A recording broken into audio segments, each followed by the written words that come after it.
माई सरासर गरीबन सां जुल्म कयो अथई ऐं कुछ महीना तो छोकरी के उते छडी आ जेस ताईं मजू शादी करे आ सॼो घर वेचारन जो खाली करे आई आहीं हाणे उन्हनि खे रद पचाव केर करे ॾींदो माई हाणे त तोखे हुननि जा एतिरा ऐसा नथा सुझनि पिया ऐं ऐसा सुठो थियई त पोइ वञ पाण वञी गॾु थी वेही रहनि न ॿियो न त अधे जमाल खे मां थी सम्झायां पई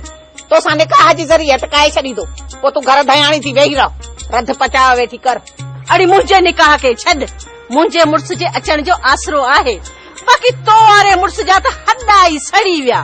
तूं छो नथी निकाह विझीस कीअं छोरा केर कंहिंसां निकाह करे उन सां मुंहिंजो कुझु न वञे पर तूं ॿियो निकाह करण खां पहिरियों मुंहिंजे बारे में थोरो सोचजां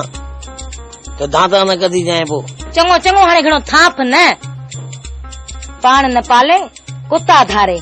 पाले असांजो पेट नथो सघे वरी ॿियो निकाह कंदो का थींदो सदुर निकाह थींदो छो न थींदो मजूआ मुंहुं जो तव्हां कंदो ॿियो निकाह मूंखे पहिरियां बि शक हो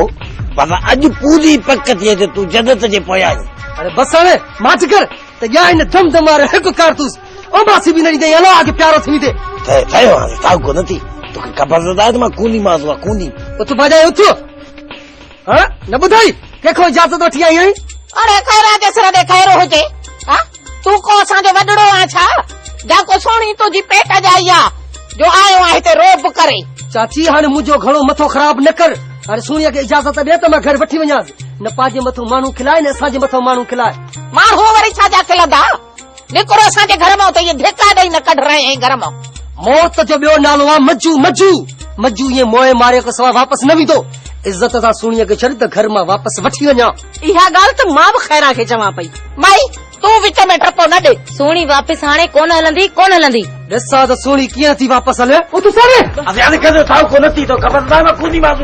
अरे तूं खूनी माण्हू आहीं छा कयो मूंखे छा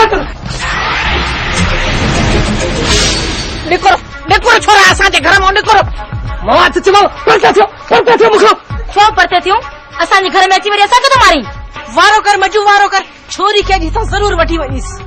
परे थी असांजो छोकिरो थो मारे परे थी अरे हथ कढ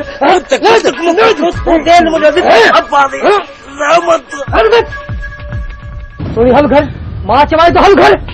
कान हलंदी सोनी मां चवाई थी सोनी जो नालो न खणो छोरी निभागी वञे मजू सां अचायो मुल्क थी वेड़ाई मासी तूं विच में टपो न ॾे अरे हथ अरे अंदर झेड़ो थी पियो हल त हली छॾायूं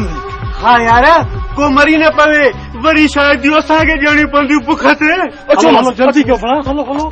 ओ चाची केदा मजदू मुझो कूद करे सजो एडे न्याद कूद करे सजे अब्बा मजो मोड़ मजो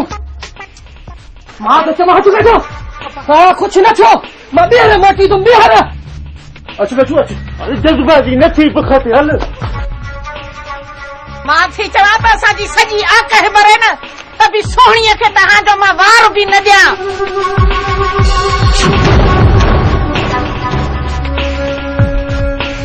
असां वॾा कूनी मां ॾिठी मजदू खे केतिरो कुतको ॾिनो तो ऐं मजू खे कुटको ॾिनो बाक़ी एतिरो छा ॾिठो मूं त इहो ॾिठो त मजू तव्हां सभिनी खे दोहल जीअं वॼाए वियो निकिरो माई निकिरो मां चवां थी निकिरो मोचड़ा हणे वो मजू भई कावड़ वरी मुते तूं वञा हिते बीठी आहीं तूं ईअं कोन निकिरंदी आहीं जेसिताईं तोखे धिका ॾे निकिरंदसि वञा थी धिका छा लाइ थी हल ऐसा मत कुछ एहसास कर ये धक्का उनके नथा लगत मुझे दिल में ताजा लगत चुप कर निभागा दिल में था धक्का लगनी पिया अम्मा मजू मूंखे कोन छॾींदो मूंखे ओ अम्मा खैरा जे सिर ते खैर हुजे तूं खौफ ई न कर अञा खैरा जीअरी वेठी आ तू कबुदाई न मुझे हथ दी मुझी भेद मुखे तो दी दंत दी या केदो कुत को दिन मां सुका धक्का आया मां असां वॾा कूंदी मां मजदू तो ये तो के वठी वञे